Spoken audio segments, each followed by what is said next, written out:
With the NHL Draft on Friday, what are some of the prominent public scouts mocking for the Sharks to pick at number 14?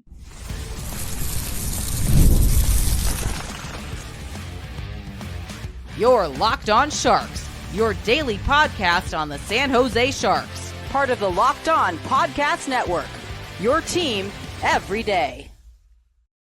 Hello, welcome to Locked On Sharks, the premier hockey podcast covering your favorite team in the Bay Area. My name is JD Young, caretaker at the Reef, also co-host of Western Conference Tuesdays on the Locked On NHL Network.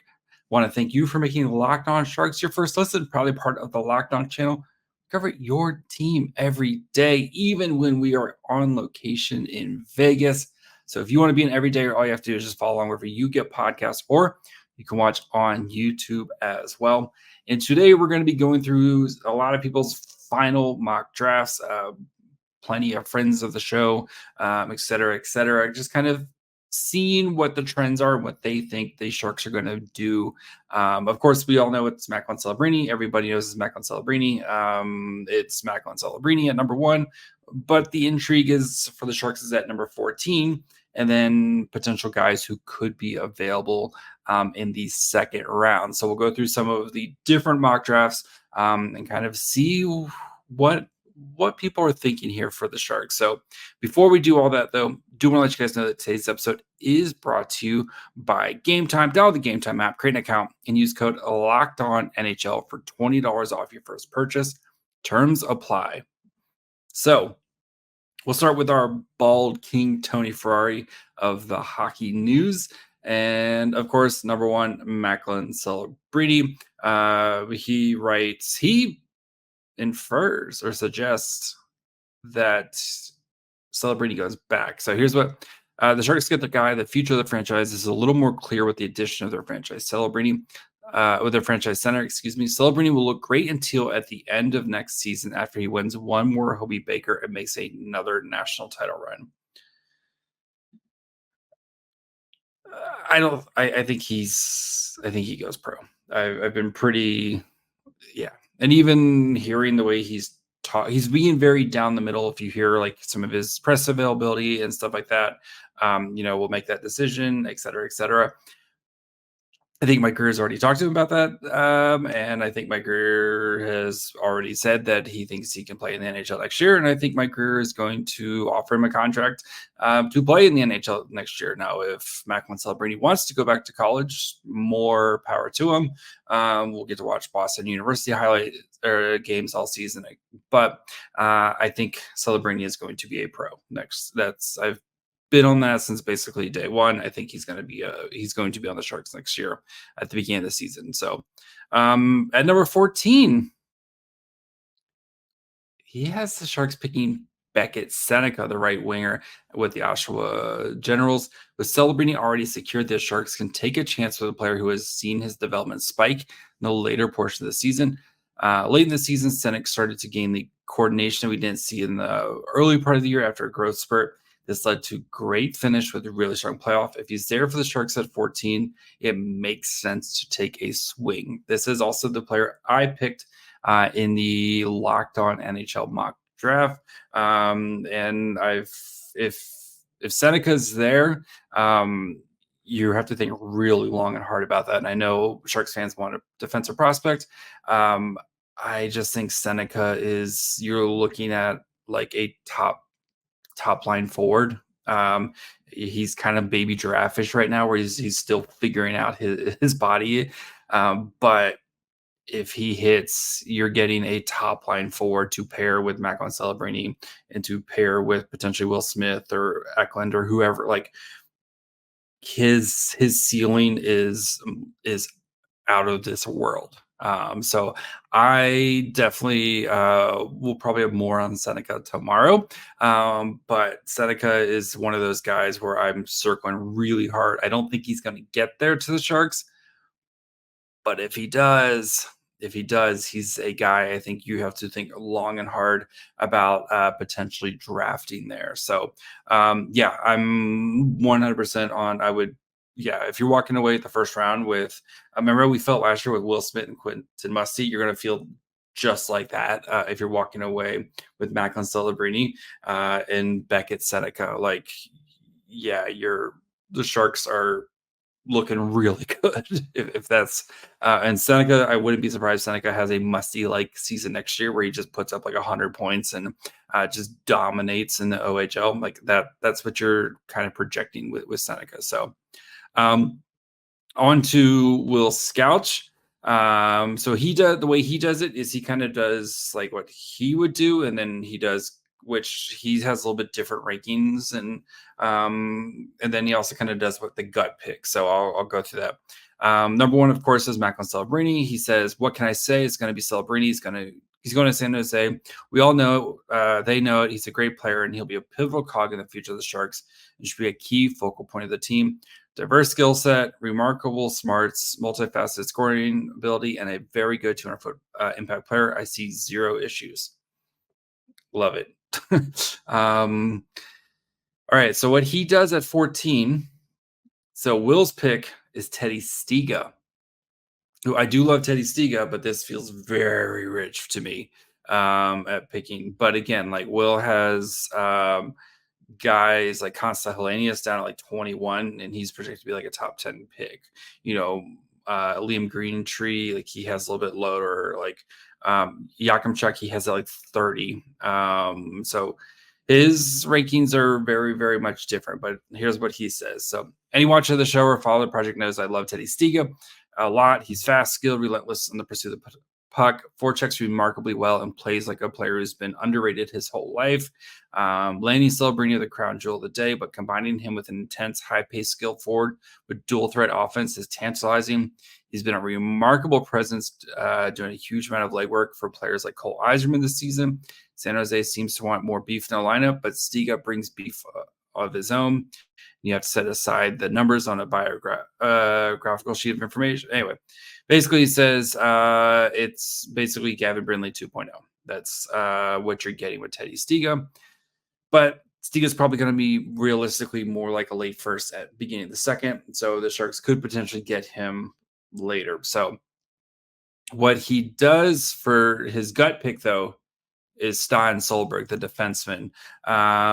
So here's what he says about Solberg, brings a safety net of physical play that could fit with any team, but especially the Sharks. He's decently mobile, relentlessly physical, and has quite the shot from the point that has beaten goaltenders often this season. He's playing pro hockey this season, heading to the SHL next year, which may come with adjustment period, but he plays a style that should work there no problem. In my mind, this is a bit early for taking Solberg, but I'm a believer in the value of organizational fit. I feel as though he'd be one heck of a useful player for San Jose. They can afford to be a bit cheeky here with all the players in their stable already, and Solberg could be a great add.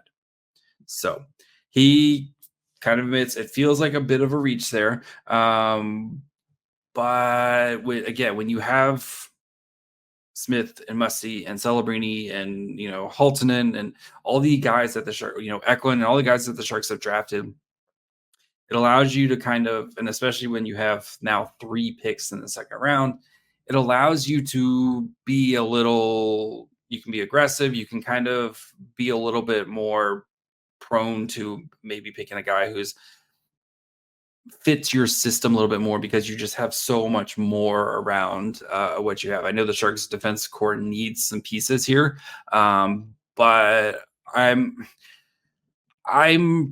still best player available if it's a defenseman. And if you do think Solberg's one of the best defensemen, cool. But I just think that they're the potential forwards that could be available, whether it's Seneca or Eiserman or whomever. I think they just have a little bit more ceiling to them. And I would, we talked about yesterday, I would kind of rather go shotgun approach in the second round and just pick a bunch of defensemen there and see if one of them pops, right? Because I think that second tier, there's just a lot of guys with not a lot of separation between them. And I think the Sharks can find some really quality defensemen there. If they do miss out on this top tier, I'd hate to reach for a defenseman to try to fill a need and leave better talent on the roster, especially when you have now 3 picks in the second round. I would rather I'm fine with kind of maybe being a little bit more fitting needs there and just taking a bunch of defensemen and seeing which one fits. But I still best player. If it's one of the 6 defensemen, cool. If it's one of the forwards, then like that's fine with me. So we'll continue to look at some other mock drafts here. We'll dig into the athletic guys and see what they said here in just 1 minute. If you want to get tickets to baseball game, concert, comedy show, whatever, Game Time has got you covered. Game Time is an authorized ticket marketplace of Major League Baseball, which means getting tickets faster and easier. Prices on the Game Time app actually go down the closer it gets to first pitch. You got killer last minute deals, all in prices, views from your seat, and the lowest price guarantee. Game Time takes the guesswork out of buying MLB tickets. I've said it before, and I'll say it again. I love being able to see what your seats look like. Nothing worse than getting to an event and realizing that you have bad seats. Actually, the only thing worse is when you go to buy tickets for said event and you have to get slammed with a bunch of fees. It's the worst. So Game Time, they don't do that with their all-in pricing. You know exactly what you're going to pay when you go to check out. No surprises. So take the guesswork out of buying MLB tickets with Game Time. Download the Game Time app, create an account, and use code LOCKEDONNHL for $20 off your first purchase. Terms apply. Again, create an account and redeem code LOCKEDONNHL, LOCKEDON NHL for $20 off. Download Game Time today. Last minute tickets, lowest price, guaranteed. All right, so let's get to 2 more here, and that would be, we'll start with Scott Wheeler. So he does a 2-round mock draft. He does not have, this was done before the Sharks got the 53rd pick, but we'll still kind of go with who they have there, because in that you're just kind of, again, adding, that's going to be the Sharks' 5th pick at that point. I think they're just trying to, accumulate good players. So number 1, of course, Macklin Celebrini. He says, and I quote, "No brainer, no explanation necessary." Fair. Number 14 for the Sharks, he has Cole Eiserman. He says, if Yakimchuk lingers, which I don't think is out of the question, I expect the Sharks to take him here. If the big 60 are gone, I feel like the earliest team that could take Stian Solberg and Adam Yurchek as well. The senses I have that Solberg will go first. But as one scout recently said, my circles say if Eiserman is there at 14, San Jose won't pass on him. Taking Eiserman will continue to leave a huge hole in the Sharks' pool on the back end, relatively to at forward. But I think the gap between Eiserman and the field of D here is strong enough that if the Sharks feel the same, I don't mind it at all. Eiserman's close friendship with Celebrini, they're like family, doesn't hurt either, would be a great story. So interesting there. With Eiserman, like I just kind of mentioned, I know there's people in the YouTube comments who are like, Eiserman, all he can do is one thing. Plenty of guys have made careers where all they could do is shoot the puck. Like, that's fine. Will he probably want you leaving more, playing defense or whatever else, like kind of being a more well-rounded player? Probably. But I think this is, again, what Celebrini does for you, where he gives you such a floor and foundation, where if you put him with Eiserman, guess what? Celebrini's good enough to kind of form his game around Eiserman and what Eiserman needs. So I think, yes, there's huge question marks and potential potential issues of, can he develop the other parts of his game? And I think going to college is going to be huge in that regards there. But I'm like, he was going to be like he was projected to be the second guy off the board coming into this season. And you don't just forget how to play, like do hockey things. So if Eiserman's there, I'm fine with that pick. So especially if the other defensemen are all gone. At 33, he has the Sharks picking Leo Salin-Walinis, the left-handed defenseman. He says, after surprising by passing on, filling a clear hole at number 14 in favor of Eiserman, the Sharks make D a priority with their first pick of day 2. I expect they'll take a D here, even if they take one at 14.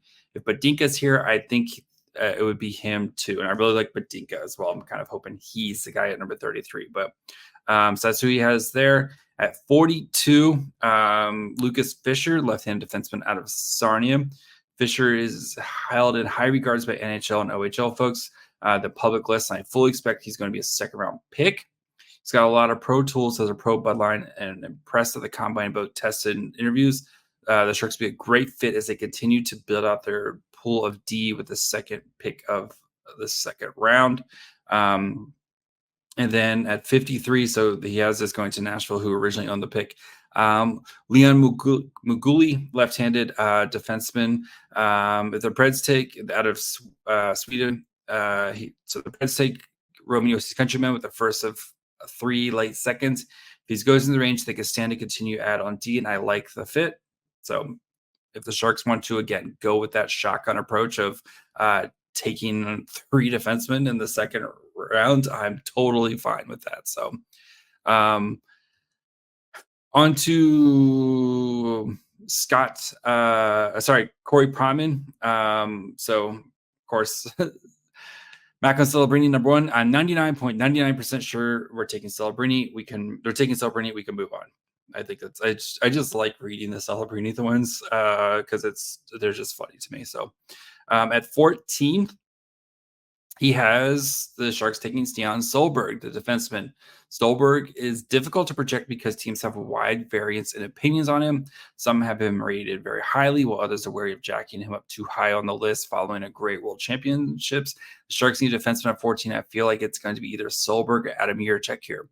So if you do remember, Mike Greer mentioned in his press availability, how much do you weigh, these big tournaments compared to a full season? And he said, he said the word recency bias. You don't want to get caught up on these recency biases. We've been watching guys for, 8 months, to a year on some of these players. It can be easy to get caught up. So I wonder if Solberg, that's someone that they believe in, the tape don't lie, or if maybe, they don't want to get caught up in the recency bias with him. And now he's really, especially with the World Championships, how it really seen his stock kind of take off here. So they also, at 33, he doesn't have write-ups here, but he has San Jose taking Nikita Tarmanov, the left winger out of Russia. Then at 42, Adam Kleber, defenseman in the USHL with Lincoln. At 53, John Mustard, center out of Waterloo in the USHL, which we haven't really talked much about Mustard, but Mustard is very much feels like kind of a Mike Greer type of guy with the way he plays. And of course, going the college route I think is always going to make, Mike Greer kind of, especially with the flexibility of not having to kind of sign those contracts right away, right? You kind of get to kick the can down a little bit the road with their ELCs and stuff. So, but yeah, I think with that, you see maybe just at 14, just let you know kind of who was still on the board with this one. So right before was Hellenius. Wrong one. So sorry, excuse me. Number 14, Zane Parekh went at 13. Michael Haig went at 15. Adam Jiricek, went at 16. And then Jet Lachenko went at 17. And Michael Brandsegg-Nygaard went at 18 too. And with Cole Eiserman going all the way at 19. So some interesting guys there, and kind of this one was definitely a defense run at the top with Silyev going number 3, Levshinov going number 2, Bulliam going to 6, Yakimchuk going 8. Huge defensive run here kind of left some more forwards on the board. So we'll continue to look at some of the, we'll look at 2 more mock drafts here to kind of see who could be potentially available for the Sharks in just 1 second.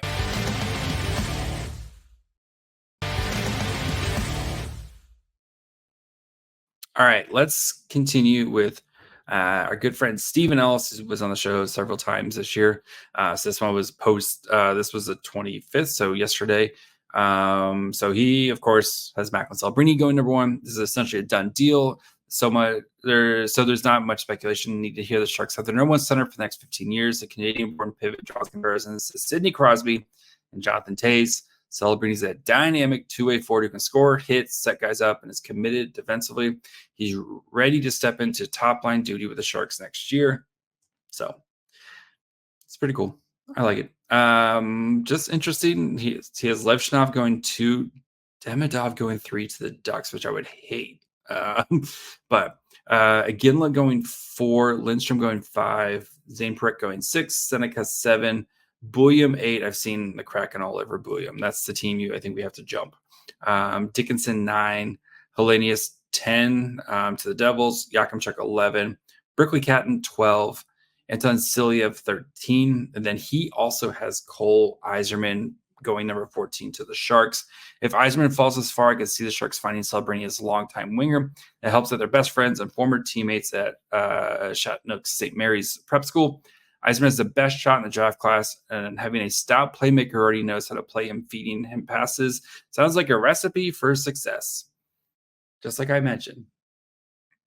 If that's knowing your prospect pool and kind of where you need, like, and especially again, Celebrini gives you so much, like just such a high floor that like whatever you need Celebrini to do, if you need Celebrini to just like dish out 80 assists in a season, cool.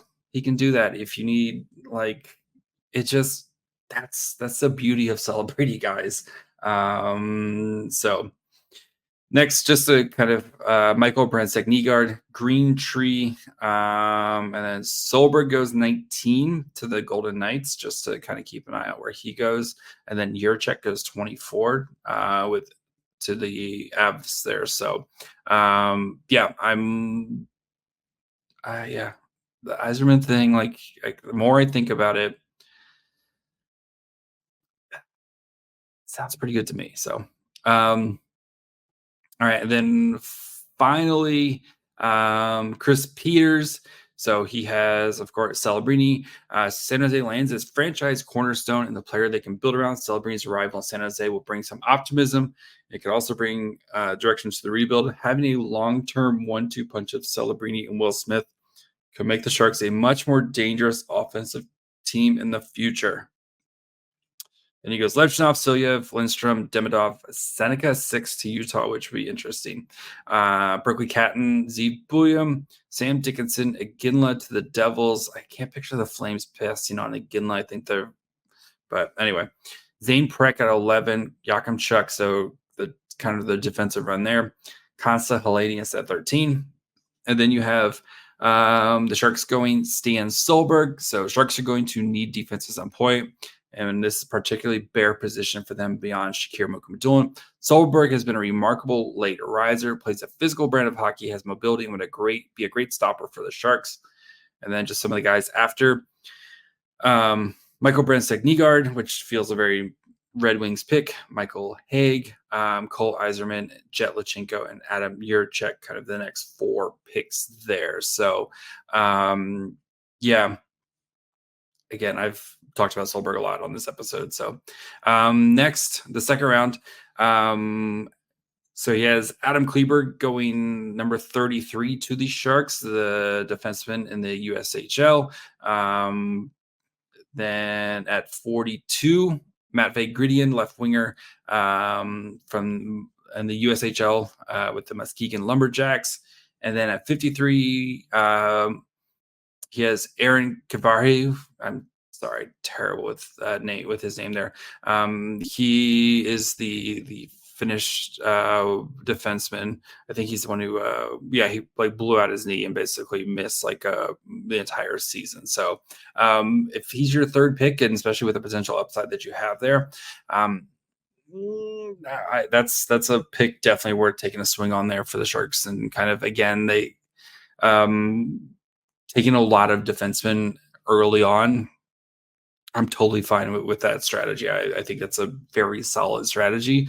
And then you can, if you need to move up from the third round pick, move up to maybe try to go get ahead of the goalie run or start the goalie run. Or if you see the goalie runs happening, like you can be aggressive there as well. So But yeah, I think we're seeing that trend of Solberg kind of being, it's Solberg or Eiserman is kind of the big ones between all the kind of public scouts there. And I think that's going to be a very philosophical decision for Mike Greer is, if you said you're going best player available, is Eiserman, if he's there, is he the best player available, or is I think that's the hard part of kind of comparing, where you need defensemen in the pipeline. We all know that, right? Like the Sharks need defensemen in the pipeline.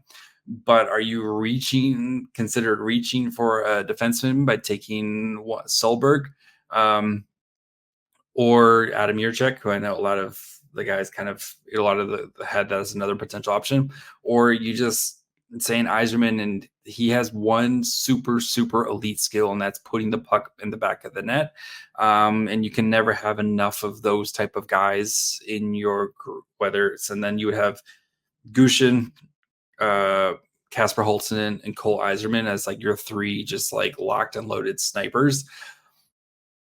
So I think that's going to be kind of the big debate for Mike Greer is, what actually, because that's what he said, right? Best player available at 14. And what is the best player available? Is that the best player that's actually the most talented player? Or is this the best player that is for your system or your need? So we'll find out more on Friday as we are here in Vegas. So that's going to be it for me today. Tomorrow, I'm going to do my kind of bang the table. Like these are the guys, like if they are available at 14, or I'll probably do 14 and 33 guys who I am banging the table. Like the Sharks need to draft this guy if he's there. So so we'll have that. If there's any other news or anything else that comes out as we're starting to kind of see some trades and see some movements, we'll have you covered. I'm here in Vegas until Sunday morning, so going to have you guys covered plenty of draft stuff. Make sure you follow along wherever you get podcasts. Of course, you can watch on YouTube as well. Follow the show on Twitter, Facebook, and Instagram at Locked On Sharks. Follow me on Twitter at MyFryHole. Till tomorrow. Bye, friends.